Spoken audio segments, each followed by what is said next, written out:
Ayan, malalaki na ang kalamansi. Kala ko hindi na sila lalaki. Pero ayan, malalaki na sila. Naku, may puti-puti na naman dito. Ayan.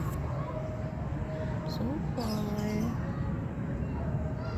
Ayan, malalaki naman na sila.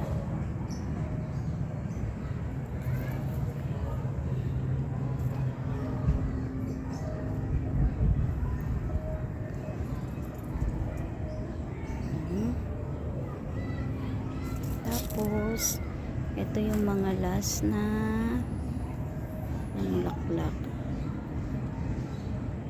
Meron na rin siyang bunga. Maliliit pa lang.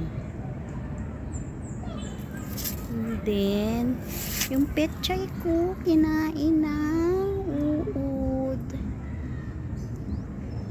And then, may tumubo ako dito isa. Hindi ko alam kung ano yung puno na yan.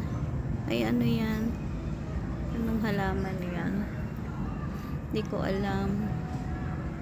Yung aking lemon, tumatay din. Ay, isa. Ito malaki na. Hindi na ito pa isa. Ito pa malaki. Ayan. Wala na. Tapos yung iba namatay na. Merong isa dyan. Sana lumaki. Yung iba nahulog na. Then, ito pa. Meron pa uli dyan. Ayun o. Tumutubo sila.